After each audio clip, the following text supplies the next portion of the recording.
Olá, sejam bem-vindos ao Fala Nordex, esse podcast que conecta você com o futuro do empreendedorismo e da inovação. Aqui a gente desromantiza e descomplica startups, investimentos e tudo mais no meio do caminho. Hoje a nossa conversa é sobre como transformar o famoso boca a boca em um motor de crescimento para os negócios. E para isso a gente trouxe alguém que está revolucionando o processo de indicação de clientes aqui no Brasil. Ele é empreendedor há mais de 20 anos, CEO e cofundador da BeViral, uma plataforma que vem ajudando empresas a reduzir o custo de aquisição de clientes e aumentar suas vendas com processos estruturados de indicação. Seja muito bem-vindo, Marcelo. Valeu, Phil. Muito obrigado aí pela oportunidade. Espero poder contribuir com os ouvintes aqui da Nordex. Marcelo, para começar, conta um pouco da tua trajetória. Como é que você chegou até aqui e por que você decidiu montar a BeViral para resolver esse desafio? Maravilha. Cara, eu acho que desde quando eu me entendo por gente, eu sempre quis ser empreendedor, né? Sem ir muito longe, mas desde eu era criança, assim, meu pai já botava aquelas barraquinhas, sabe, festinha de São João, para poder botar na calçada e tal. Então, isso sempre foi um caminho, né? Eu tive uma passagem como trabalho de CLT, mas sempre quis montar. Então, há 15 anos atrás, 20 anos atrás, eu montei minha primeira empresa, que é uma empresa de tecnologia também, que trabalhava basicamente com BI e inteligência artificial. E você sabe que BI e inteligência artificial para você vender são grandes projetos. Eu ficava brincando que a gente tinha que ser quase que padrinho de casamento do nosso cliente para ele poder comprar, né? De tanto relacionamento que você tinha que ter, né? Era um ciclo de vendas longo. Era um ciclo de vendas absurdamente longo, assim, às vezes levava anos de negociação, né? E uma das questões, assim, isso é uma coisa da minha personalidade. Eu sou uma pessoa muito operacional. Eu gosto de estar perto dos clientes, é a minha praia. Meu telefone, WhatsApp, é o meu, da minha família, dos meus amigos, dos clientes. Eu não tenho um número separado, nem business é meu WhatsApp. Então, muitas pessoas me chamam, assim, isso desde sempre eu fui assim, né? Então, nessa outra empresa, obviamente, não era diferente. Então, ainda mais ainda por ser um projeto complexo, né? E você não tinha uma quantidade grande de clientes, mas eram projetos bem complexos, eu ficava muito próximo dos clientes. Então, em função disso, a maioria dos meus clientes vinha por indicação. Quando foi no iníciozinho da pandemia, por causa de toda a recessão no início da pandemia, eu tive que mandar praticamente o meu time comercial todo embora. Eu perdi metade da receita da empresa e, obviamente, tive que cortar. Eu falei, cara, me vender que eu não vou vender agora, só tenho que sobreviver. Mas quando eu tive que tirar metade do time comercial inteiro dessa empresa, eu olhei para a empresa e falei assim, cara, beleza, mas estou sobrevivendo, mas como é que eu vou tentar alguma coisa para crescer? Que se eu perder mais, eu morro, né? E aí que veio a ideia, né? Eu me deparei com uma pesquisa do Instituto Nielsen, onde ele fala o seguinte, 83% dos seus clientes satisfeitos, eles estariam dispostos a te indicar, mas só 29% de fato te indicam. Essa foi uma virada de chave que eu falei assim, opa, tem uma lacuna aqui. E eu recebia muita cliente por indicação, e meu NPS, até pela essa proximidade, sempre foi muito alto. Só que a ferramenta de NPS que a gente usava naquela época, né, até hoje, na verdade, as ferramentas de NPS, se você for perguntar assim, de 0 a 10, qual a chance de você indicar essa empresa para um amigo? Quando o cara fala 10, você só fala obrigado para ele. E eu queria uma coisa que falasse assim, cara, então, me diga aí, né? Porque, na verdade, o que acontece é isso, né? Parece que as soluções de NPS, elas são feitas para você dar atenção aos detratores, né? Quando você recebe uma nota 0, deve tocar sirene na casa do dono da empresa e tudo. Mas os promotores, que é grande, 95% das respostas são promotores, na média das empresas, né? A pessoa só fala obrigado. E aí que veio a ideia de falar assim, então eu quero arrumar uma ferramenta que desse só um próximo passo. E, por incrível que pareça, eu não achei. Resolvi desenvolver para essa empresa como um projetinho freelance, mas como eu já estava nesse processo de sair dessa venda consultiva e ir para um processo mais acelerado, de startup, já era uma vontade minha. Quando eu vi o potencial dessa coisa, assim, eu vi que não tinha, nem no Brasil, nem no mundo, por incrível que pareça, uma ferramenta que desse isso, sabe? Só continuasse isso. Aí eu resolvi desenvolver a BeViral, aí me destaquei, me desliguei dessa outra empresa e vim me dedicar totalmente ao BeViral. Então ela nasceu a partir de uma necessidade de impulsionar o processo de boca a boca, que já era o principal canal de venda dessa empresa. Mas não já existiam ferramentas fazendo alguma coisa nessa ou a BeViral é a primeira? Depois de um tempo, eu descobri uma empresa, mas quando eu me aprofundei sobre esse processo, eu vi que não era exatamente o que eu estava buscando. Mas isso, eu procurei muito, não achei. Depois de um tempo, eu achei. Quando a gente estava na metade do desenvolvimento, eu achei. como era para resolver, a princípio, um problema da minha empresa, dessa outra empresa, eu falei, se eu resolver o problema, tá feito. Não tinha ainda a ideia de virar uma startup, né? Só que quando eu vi, eu falei, cara, tá muito longe do que eu estava imaginando de ser. E aí, realmente, a gente pegou e quis desenvolver. Porque eu acredito o seguinte, porque a ideia era, isso aqui tem que virar um canal de vendas ativo, e não passivo, porque passivo ele já era. Então, não era só você pegar e compartilhar um link ou deixar um link disponível para a pessoa indicar a hora que ela quisesse, porque isso ela já fazia. Era transformar esse processo de indicação num canal de vendas ativo, fizesse que motivasse as pessoas, engajasse as pessoas, estimulassem para que elas fizessem indicação de forma autônoma, mas que fosse ativo. Eu fiz, Phil, no iniciozinho da Bivário, eu fiz uma pesquisa de mercado, onde a gente entrevistou mais de 500 pessoas e eu perguntei o seguinte, a gente já sabia que a indicação era um ato natural de todo ser humano, né? Ontem você fez uma indicação pra gente, né? É natural, todo mundo faz o tempo todo. Então, eu fiz uma pesquisa com essas 500 pessoas, que a primeira pergunta era o seguinte, você já indicou algum produto ou um serviço para uma empresa? Aí 98% falaram que sim, já indicou. Acho que os outros 2% não entenderam a pergunta. Então não me diga, porque é uma coisa de comunidade, viver em comunidade. Mas a pergunta que eu queria era a próxima. E das pessoas, desses 98%, você gostaria de ter ganho algo por essa indicação? Aí foi minha surpresa, aí que eu queria a resposta. 94% das pessoas falaram que gostariam de ter ganho algo por essa indicação que foi natural. Aí eu falei, caramba, existe uma lacuna e isso pode ser impulsionado aqui da Match. Agora só vamos fazer realmente isso daí acontecer. Aí, claro, depois a gente foi trabalhar, as próximas perguntas foi sobre preferência da recompensa e assim foi. Qual que é a sua... como você já foi empreendedor antes, a outra empresa ainda existe? Ela ainda existe. E que lições você tirou da tua jornada como empreendedor agora de segunda vez, né? Que caminhos, que erros você evitou, que lições você já começou a Biviral, assim, já sabendo, já preparado? Cara, um grande erro que eu tive foi começar essa primeira empresa com 50%. E 2 técnicos. Isso foi o maior erro que a gente teve nessa outra empresa, tanto que a gente começou durante alguns anos assim, depois separou, eu comprei a parte desse meu outro sócio e depois eu fiquei tocando a empresa sozinho. E foi uma separação bem traumática, que eu falei assim, nunca mais eu quero ter sócio na minha vida. E quantos sócios você tem hoje? Hoje eu tenho 4. Porque depois você vai ver assim, não tem como tocar a empresa sozinho, né? Precisa de sócio. Mas não dá, tem que ter uma hierarquia ali de alguma forma, né? Então, isso daí foi um primeiro aprendizado, assim, claro, né? Mas como... tem uma grande diferença aqui. Essa outra empresa era só empresa, não era startup, né? Nem existia esse termo startup naquela época, né? Era uma empresa, hoje chamam de lifestyle business, né? Mas era uma empresa que eu não era rico, mas, pô, me dava uma condição legal.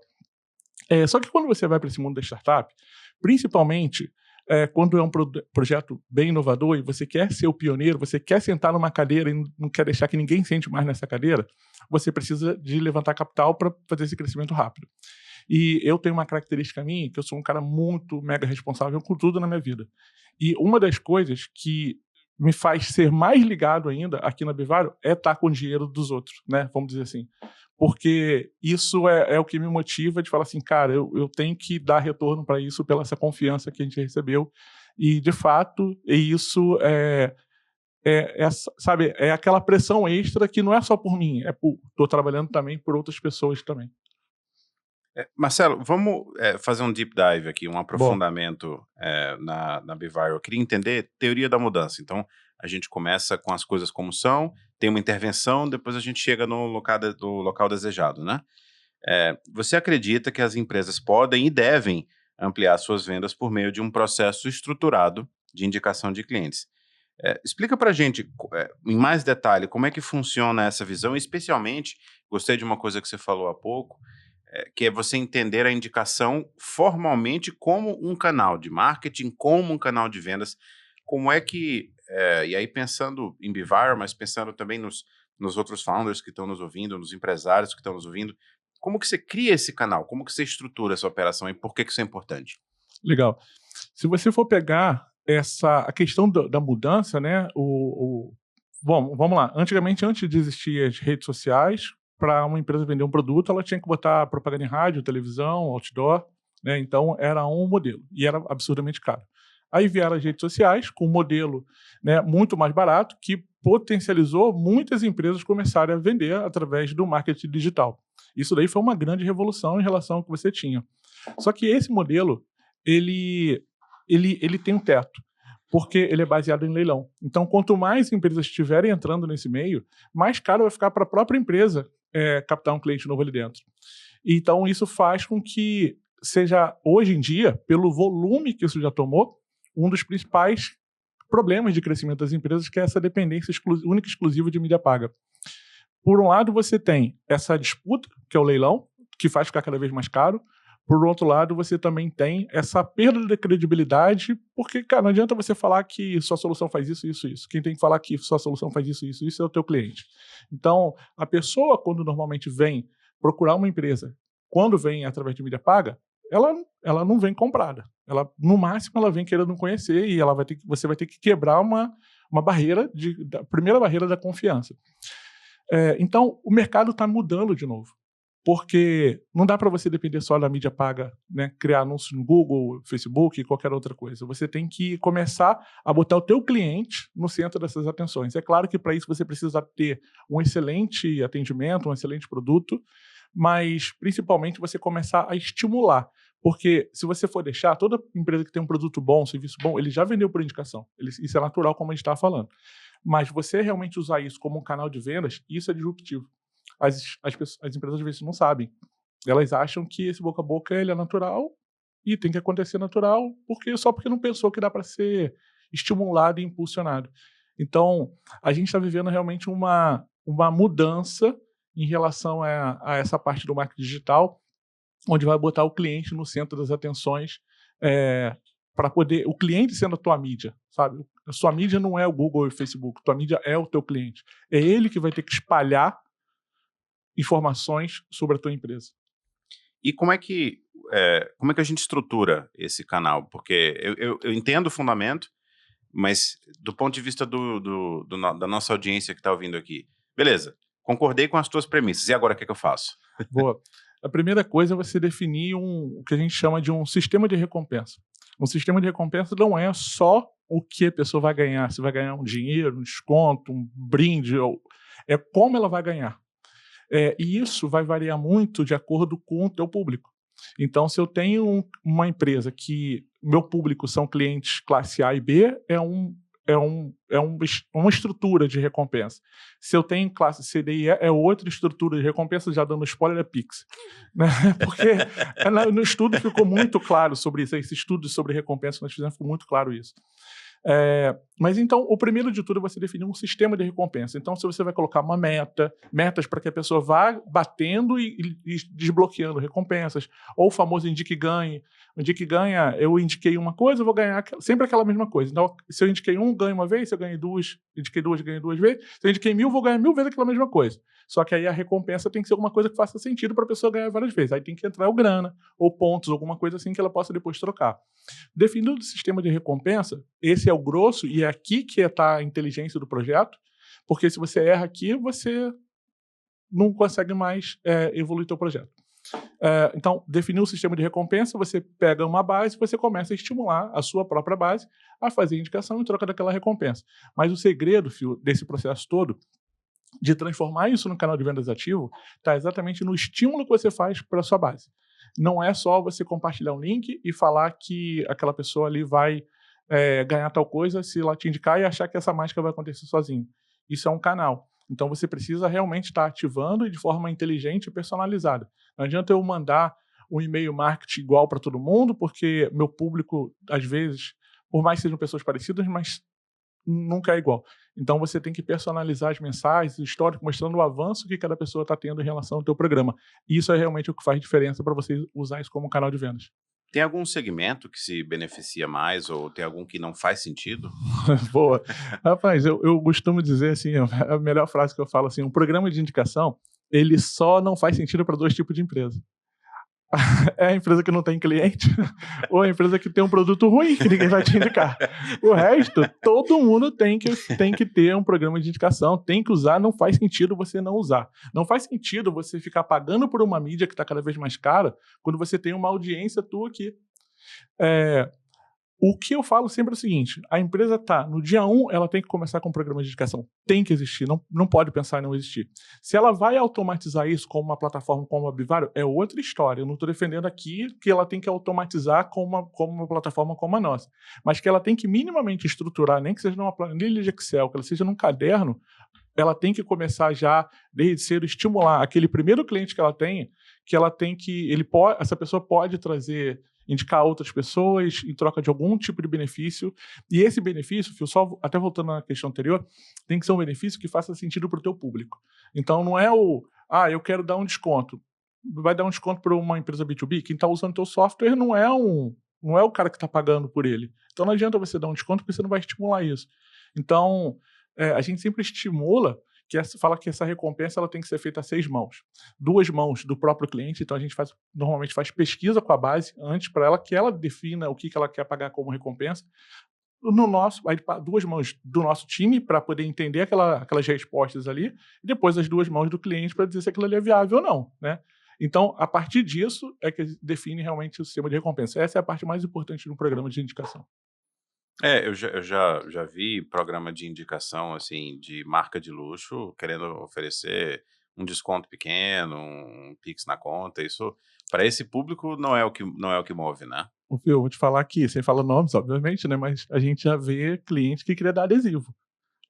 Eu tive que entrar, eu falei, você quer vender por indicação ou você quer que as pessoas te indiquem do nada, né? Então, assim, tem que ser relevante para aquele público ali. Você, no final das contas, você tem que fazer uma conta de CAC. Quanto que... Traduz CAC para nossa audiência, por Maravilha. favor. O CAC, a tradução é custo de aquisição de cliente. Então, para toda empresa que for adquirir um cliente novo, você tem um custo que é aquilo ali. O custo, por mais que você não faça anúncios em redes sociais, você tem um custo comercial, você tem algum tipo de custo. Você pagou para aquele cliente estar ali dentro. É o custo de aquisição de um novo cliente.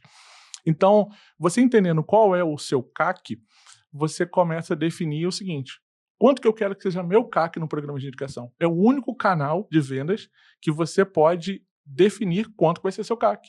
Se você fala que você quer dar um Pix de R$50, vai ser R$50 seu CAC. Se você pode pagar mais, então vai ser mais. Você define. Você não paga por clique, você não paga por impressão, que é o que acontece nas redes sociais.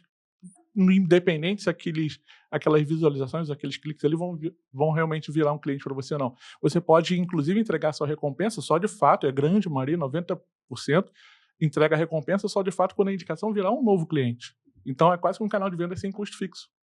Então, tem muitas vantagens em relação a isso. Então, tem que ter a ver com o que o seu público realmente ele quer. Basicamente, então, você está escolhendo o CAC. Você define o seu CAC, exatamente. Essa é a mágica.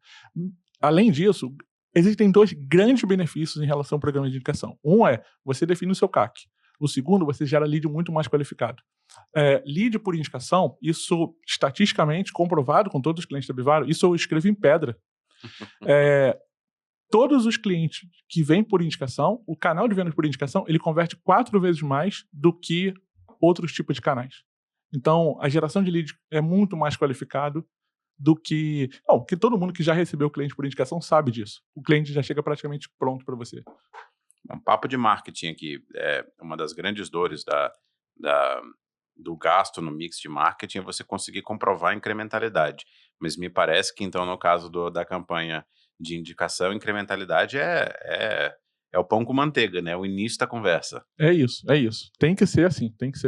Para ser usado como canal de vendas, você tem que realmente usar isso e explorar cada vez mais isso. Eu fico brincando, Phil, que um programa de indicação, quando começa, você define a recompensa, você começa a estimular essa sua base, que você tem um programa de indicação que vai funcionar de tal maneira, e é óbvio que existe um prazo para essa base ser aquecida, mas você vê o seu programa de indicação fazendo um J, sabe? Ele começa e ele vai aquecendo, daqui a pouco ele dispara e vai embora. Você está recebendo cada vez mais leads. Exatamente assim que funciona. Quanto maior o tamanho da base, maior retorno você vai ter. Não é todo mundo que vai te indicar. como tudo na vida é funil. Né? Minha base inteira vai me indicar. Não, é um percentual da tua base que vai indicar. Posso dar essa métrica aqui. Em média, 20% da base faz indicação. E Bem mais do que eu esperava. 20% da base faz indicação e cada pessoa que faz indicação faz, em média, para 3 pessoas. Essa é a média geral. Claro que isso varia muito de segmento, tudo. Até respondendo a tua pergunta sobre segmento. Como eu te falei, é para todo tipo de empresa, mas principalmente a área de serviço, financeiro, educação, estética, entretenimento, é onde realmente acontece muito mais, o volume é muito grande. E se aplica tanto para B2C quanto para B2B. Isso é uma dúvida muito comum. Eu sou B2B, um programa de indicação não vai funcionar para mim. Funciona. São mecânicas, são caminhos diferentes do B2C, mas todas elas funcionam. Você no B2B, você vai receber menos indicações do que do B2C, mas seu ticket é muito maior. Você já recebe menos lead do que um B2C naturalmente. Né? Então, ele funciona também. Ele entrega a ROI da mesma maneira. E provavelmente o CAC vai ser um pouco mais alto, mas de qualquer forma você escolhe, né? Mas é menor do que o CAC que ele vai pagar em outros canais, com certeza. Perfeito. Marcelo, vamos para a nossa rodada rápida, a primeira das duas. Essa aqui a gente chama Investe ou Corre. Então eu vou te dar algumas ideias e você diz se você investiria ou corre. E depois, se você quiser, a gente volta e você comenta. Boa. Preparado? Vai lá. Então vamos lá. Empresa que oferece curadoria manual de leads para vendas B2B de alto valor. Corro. Aplicativo de assinatura mensal que conecta influenciadores a microempresas para campanhas de conteúdo autoral. Eu invisto. Software de automação que integra programas de recomendação diretamente aos e-commerces. Eu invisto também. As duas que eu invisto, ele está muito na linha do que a gente está falando, que bota o cliente no centro, né? Ou, de certa forma, mesmo que for, no caso do segundo, que são micro-influenciadores, você está falando de diversificar canais. Na verdade, a nossa bandeira é diversificação de canais, não dependência só de tráfego pago. Quando você fala do primeiro, que a gente está falando de tratamento, né, de curadoria de lead manual, me parece serviço. Eu não investiria porque eu acho que não é escalável. Né? Acho que tecnologia é o caminho e existem formas de você escalar todo esse processo através da tecnologia. Então, as duas eu investiria, a primeira não. Perfeito. Vamos aprofundar, Marcelo, um pouco sobre a sua trajetória como empreendedor. Então, se eu lembro bem, mais de 20 anos empreendendo, e você criou a Bivire para resolver um problema real que você já vivia como empreendedor. Então, quais foram os seus principais aprendizados nessa jornada? Cara, eu acho que o principal aprendizado, sem dúvida, foi nessa trajetória empreendedora, foi aquilo, né? Através de entender que não dá para começar um negócio sendo duas pessoas que fazem a mesma função, principalmente cada uma delas tem metade, porque vai dar choque. Então, a principal aprendizado foi essa. Mas uma coisa, Phil, que eu aprendi agora, até muito mais, porque o mundo de startup, ele te dá muito mais acesso a conhecimento e conexões do que uma empresa tradicional que você monta lá e você fica praticamente, entre aspas, sozinho, né? Claro que tem um time, né? Mas estou falando assim, você não tem tanto contato com outros empreendedores como você tem nesse ecossistema todo de startups. E uma das coisas que é mais valiosa em todo esse processo de startup são as conexões. Como que as pessoas, os outros empresários, eles são dispostos a ajudar. Então, é uma troca muito rica. Então, uma das coisas que eu descobri, e foi muito legal, é você chegar lá, cara, eu tô com um problema assim. Como é que você resolveu isso? Aí o cara fala, abre tudo, abre números, é claro que tem uma relação de confiança antes, mas abre números. E quantas vezes eu tô cansado também de ajudar outros empresários também, que estão, às vezes, até maior do que a gente, mas a gente já resolveu uma situação que ele tá passando por isso, sabe? Então, isso daí é muito mágico, essa troca dentro desse mundo das startups. E a rotina, Phil, assim, a consistência. Eu acho que qualquer coisa que você vai construir, apesar da gente achar que startup dá um boom da noite pro dia, não é, óbvio que não é. Eu acredito muito na constância do que você faz no dia a dia. Então, você ter a sua rotina, obviamente, você precisa ter o planejamento, você tem as metas, só que você vai quebrando aquilo ali em ações diárias que você tem que fazer. Então, olhar esses aprendizados, ver bastante cases de sucesso de empresas que chegaram onde a gente quer chegar e ver que foi exatamente esse caminho, fala assim, cara, eu acho que é por aqui que a gente tem que seguir. Acho que é um pouco disso. Tem uma coisa que você falou que me lembra uma das minhas citações favoritas das muitas muito boas do Aristóteles e que eu uso inclusive nas apresentações institucionais de uma das minhas empresas. Ele diz que excelência não é uma coisa, é um hábito, é uma coisa que você constrói de forma repetida. Então você tem que trazer intencionalidade e constância. É isso, né? É isso, exatamente. Você tem que saber para onde você quer ir e você tem que ter aquele trabalho de formiguinha lá. E, eu acho que isso também vai para tua vida familiar, sua vida pessoal também, porque, na verdade, não existem duas vidas, né? Existe uma vida só. Então, é como a pessoa tem que ser, né? Em relação a qualquer coisa na vida, de buscar sempre aquela melhoria constante, mas não tentar construir castelo de areia, sabe? Em cima de areia. Então, é um passinho de cada vez, mas que é sólido. Deixa eu aproveitar esse gancho, e você é fundador de 2 empresas, as 2 com bastante sucesso, e você falou uma coisa que eu acho muito legal, você disse, não são 2 vidas, né, é uma vida só, você tem 2 empresas, mas você tem sua família, eu sei que você pratica esporte também, como que você enxerga essa relação entre vida pessoal e vamos... Só para título da pergunta, vamos presumir que são várias, tá? Entre vida pessoal, empreendedores, seus hobbies, seus interesses, como que isso tudo se encaixa nas 24 horas do dia? Eu não sei até hoje. A gente só vai tentando, né? Não, a primeira empresa não me dedico mais a ela existe, mas eu não estou mais no dia a dia dela. Mas mantenho relação com os clientes. Às vezes, clientes dessa outra empresa, que ela ainda existe, né? Tem um time, tem as pessoas que tocam. Mas eu tenho clientes dessa outra empresa que me dão parabéns pelas conquistas que a gente tem na Vivara. Eles estão torcendo pela Vivara, de tanta amizade que a gente pegou. Mas voltando para a minha vida, eu pratico esporte, eu acho que tem que ter, porque a nossa vida empreendedora, você sabe muito bem, ela é puxada, ela é intensa. Eu falo o seguinte, você começou segunda-feira, 9 horas da manhã, você abriu a torneirinha e seu balde começou de estresse de encher, não tem como, ele está enchendo. Você só não pode deixar esse balde transbordar. Aí você tem que ter as válvulas de escape, que são, no meu caso, é a prática de esporte. Eu jogo futebol, faço jiu-jitsu, eu corro. Então, eu tento fazer minha rotina ali toda semana para tentar equilibrar um pouquinho, tentar esvaziar um pouquinho a cabeça em relação a essas demandas de trabalho. Mas, em relação à vida familiar, o que eu sempre tento, é muito difícil, você sabe que essa vida de startup, a gente está viajando pra caramba, está sempre fazendo coisa, e, assim, a família acaba ficando prejudicada. Então, o que eu combinei com a minha família, eu falei, é um sprint, sabe? Ó, vai doer, mas vai ser assim, é isso que a gente quer buscar.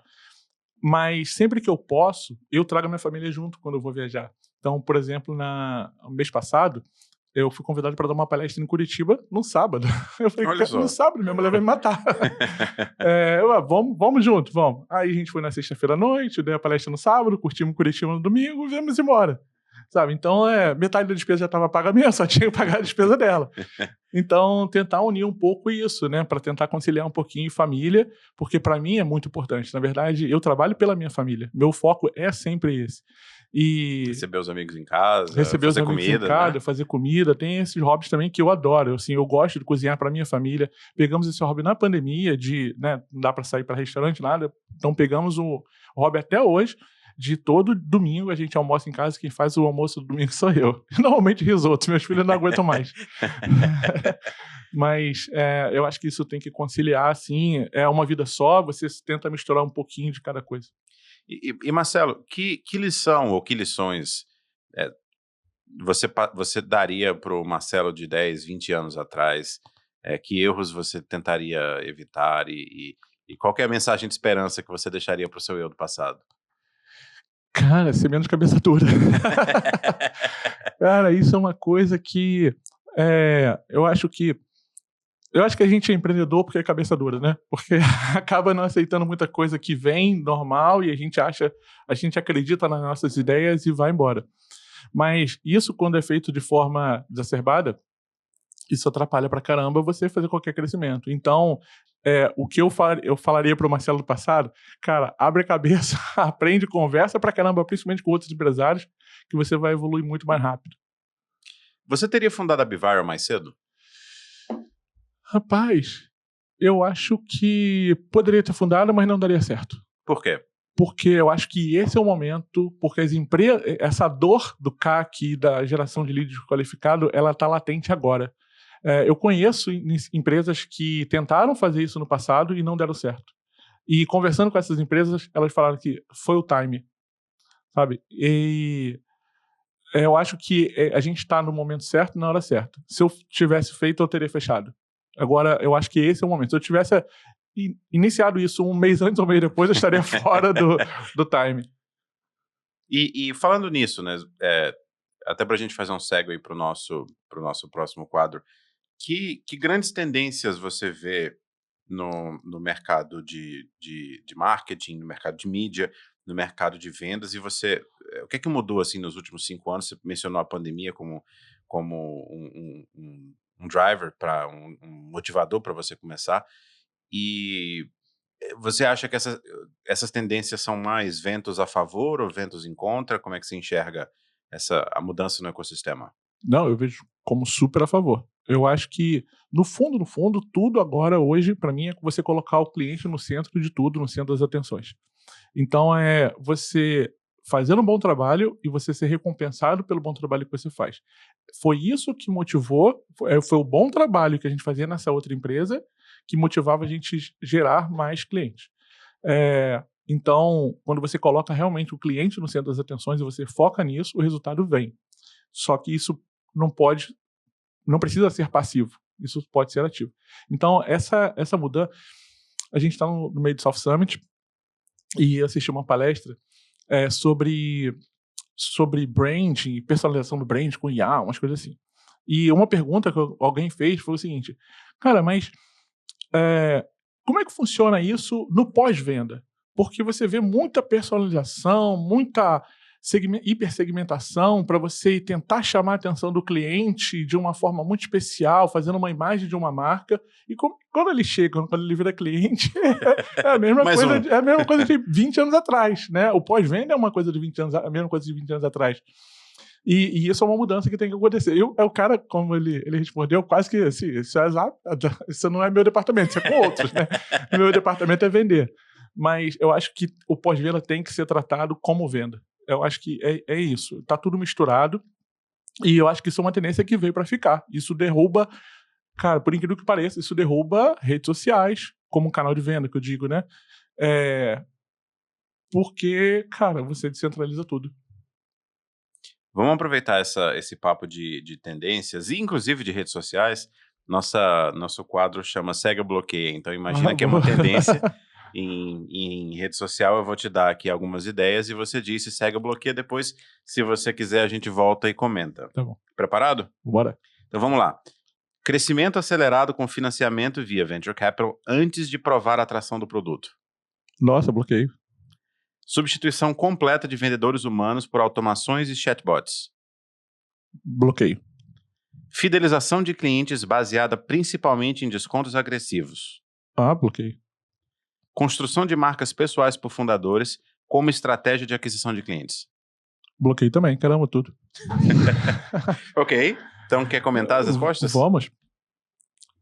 Eu acho que a empresa é empresa, pessoa é pessoa.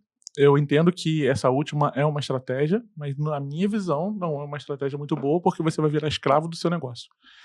Então, se amanhã ou depois eu pensar em vender meu negócio, a pessoa não está comprando o Marcelo, tem que comprar o negócio, né? Então, eu acho que a empresa tem que crescer pela empresa e os founders, eles têm que impulsionar, mas sempre a empresa. A gente tem muito essa preocupação. Eu apareço muito, eu faço muitos vídeos, mas eu sempre falo da Bivar. Na minha rede social tem um Marcelo Pereira .bivar, porque é da empresa. Então é a empresa, não sou eu. Fidelização de cliente dando desconto, isso é uma furada, isso daí vai canibalizar o mercado, isso vai afundar o mercado. Isso não... Você atrai, mas aquele cliente ele só vai renovar com você se você der mais desconto para ele. Quais foram os outros dois? Substituir humanos por automações de chatbots para vendas. Cara, isso daí é uma tendência muito grande, mas nesse momento eu bloqueio. Porque a gente usa muito atendimento chatbot, eu acho que a inteligência artificial veio aí, óbvio, e a gente tem que utilizar, mas em todo o nosso atendimento, quando a gente utiliza chatbot, tem um botãozinho ali falar com uma pessoa. Então, isso não vai substituir o atendimento humano. Existem pessoas que querem continuar com o atendimento humano, existem pessoas que preferem o chatbot. Porque, na verdade, o chatbot ele consegue te atender muito mais rápido e muito melhor, com muito mais qualidade até do que um atendimento humano. Isso é verdade. Mas vai depender de cada pessoa, né? Eu não sou uma pessoa que costuma ir... não sou um early adopter, sabe? Então, eu espero um pouquinho. Eu tô vendo que tem muita tendência disso de substituir recursos do time por atendimento pelos agentes de IA, que é a palavra que está na moda agora, mas eu ainda prefiro não. Eu prefiro te ajudar o seu time. Perfeito. Nessa área, você falou que você não é um early adopter, né?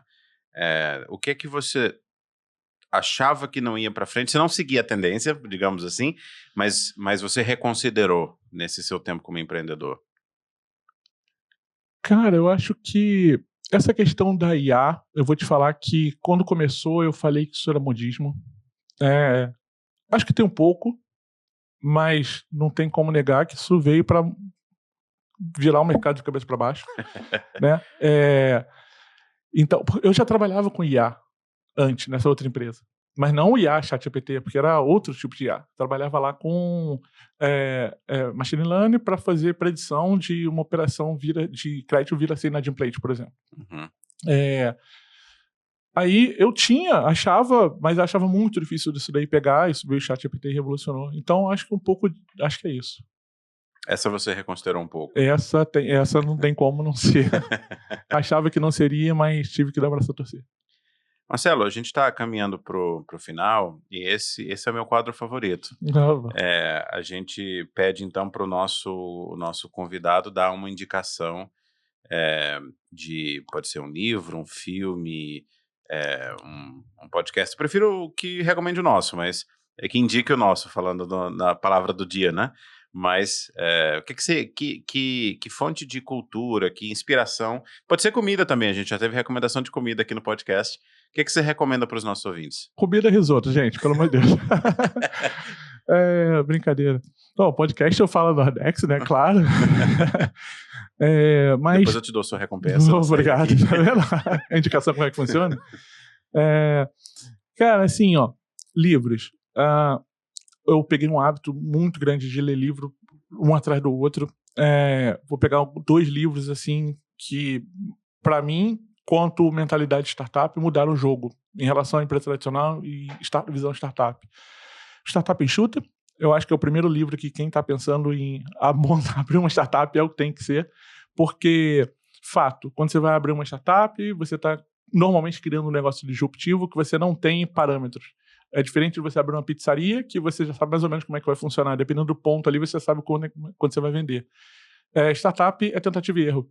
E o Startup Enxuta, ele te diz como é que funciona esse caminho da tentativa e erro, basicamente, né? Então, onde você errar e errar rápido, sabendo que 90% das coisas você vai errar. Então, super recomendo, porque é assim que tem que ser, o princípio do MVP, basicamente. MVP, traduz aí para nossa audiência. MVP é você criar um protótipo, um piloto de um projeto que você não tem muita certeza se ele vai dar certo ou não. Cara, não sei como é que a gente está de tempo, mas eu vou dar como é que foi o nosso MVP? A gente desenvolveu a primeira solução quando a gente já pensava em ir para o mercado. Olha só que loucura. E a gente criou um projeto simples ali, até mais avançado do que muitos, que é o MVP que roda tudo em planilha, aquelas coisas todas, mas a gente não tinha noção de como é que seria essa aceitação pelo mercado. Eu fui um maluco que eu criei um desafio 20 em 20. Eu chamei um monte de gente, que eu falei assim, conquiste 20 clientes em 20 dias, e é de graça. Na verdade, eu só queria ver as pessoas usando o produto. E eu ter aquele feedback ali na hora, rápido, né? A gente botou, ninguém conseguiu 20 clientes em 20 dias, mas deu bug para tudo quanto é lado. Mas a gente viu o valor. As pessoas olharam para aquilo ali e falaram, cara, isso é muito... Aí apertava o botão, pá, né? Mas o valor estava ali. É isso que a gente percebeu. Aí aquilo ali deu um gás pra gente absurdo. Que ali depois a gente foi e botou realmente o produto na rua.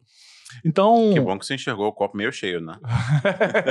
Não, era isso que a gente queria validar, né? Vamos ver as pessoas usando, né? Vamos ver se elas vão usar fácil. Outro livro, Phil, que eu recomendo também, dentro desse mundo do startup, acho que o conceito dele hoje está um pouquinho obsoleto, que é o Blitzscaling. Blitzscaling, ele é um livro também para você ir para cima. Acho que o conceito do livro é esse. Vai para cima. Vai derrubando tudo, né? É o elefante na sala, né? Que se dane, que se quebra tudo. O conceito é legal, mas é óbvio que hoje em dia o mercado está completamente diferente. Não é mais aquele mercado de você torra dinheiro a qualquer custo, cresce a qualquer custo. Você tem que ter um equilíbrio. Mas como eu vim de uma empresa tradicional, já é natural você crescer devagar, né, de forma mais estruturada. E o Blitzscaling, para mim, pelo menos pessoalmente, me trouxe essa outra visão do crescimento. Então, quando você junta um pouco desses dois mundos, eu acho que você tem um sucesso. Então, são esses 2 livros. Sobre filme, eu fico brincando que eu tô na vibe assim, sabe, é tão puxado, né, que quando sextou, eu vou ver um filmezinho, aquele filmezinho Mamão com Açúcar da Netflix, sabe, aquele filme, comédia romântica, que só muda os atores, mas a história é sempre a mesma. Aí, no final, o casalzinho se junta, aquela coisa, eu só tô nisso, né? Mas pegando um filme, assim, que me marcou, é um filme chamado Coração Valente. Não sei se a grande maioria da galera não vai conhecer. Você conhece? Claro, não é tão novo, mas conheço. É um filme de 95 com Mel Gibson. Eu acho que aquele filme me pegou no início da minha adolescência e aquilo ali me marcou. Sabe que eu vi novamente esse filme no YouTube. Procure, esse filme vale super a pena. Vai ficar tosco de vocês verem ali no filme, porque a tela é pequena, a qualidade é péssima, se você for comparar, né, com as coisas de hoje, mas a história é incrível, incrível. Então, aquilo ali, cara, eu me vi ali. Acho que parte da minha personalidade hoje é aquilo ali. É o Coração de Leão. É o Coração de Leão, é lutar contra tudo, contra todos, em busca de um ideal. Que legal. Marcelo, muito obrigado por compartilhar a sua experiência, seus insights com a gente aqui no Fala Nordex. Tenho certeza que todos os empresários que estavam aqui, todos os founders atuais e prospectivos já saíram com certeza considerando trabalhar com o canal de indicações como parte do seu mix de marketing, do seu mix de vendas. Para quem quiser acompanhar mais de perto o seu trabalho, onde que as pessoas te encontram? Acessem www.beviral, B de abelha, viral, beviral.com.br ou siga nas redes sociais marcelopereira.beviral e lá também no meu perfil também tem o link para o @beviraloficial, que é onde a gente está sempre... Um dos trabalhos que a gente faz em relação a esse trabalho do Member Get Member é educação de mercado. Então, muito dos esforços que nós fazemos, diria que uns 30% ou 40% pelo menos, é de ensinar como é que funciona essa estratégia. Então, nas nossas redes sociais, principalmente, é o canal onde a gente gera mais conteúdo educacional sobre definição de recompensa, sobre engajamento, sobre como é que estrutura e monta esse projeto de indicação de clientes como um canal de vendas. Legal, então já indica também o seu episódio do Fala Nordex para as pessoas, você depois pode editar, botar nos seus canais. Tem muito conteúdo muito legal que a gente produziu aqui hoje. Legal, obrigado, cara, foi um prazer, pode contar comigo sempre. E antes da gente fechar, alguma última palavra, inspiração que você quer deixar para os nossos ouvintes? Eu acho que os ouvintes aqui são empreendedores, empresários ou entusiastas. Eu acho que a palavra que eu poderia falar é vai pra cima. Vai pra cima, esquece qualquer coisa, você vai errar, vai se quebrar, mas vai pra cima. Só vai pra cima. Bota uma meta, bota um objetivo e vai pra cima. Não tem mágica pra você falar. Você pode fazer o melhor curso possível, mas a escola do empreendedorismo tá na execução. Então só vai pra cima. Obrigado, Marcelo. Muito obrigado pelos seus insights, pela sua palavra final. E para você que acompanhou o episódio até aqui, muito obrigado pela audiência.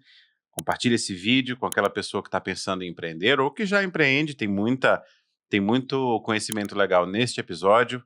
Temos outros episódios também no seu canal de podcasts favorito. Então curta, siga a gente e pela sua atenção, obrigado. Até a próxima.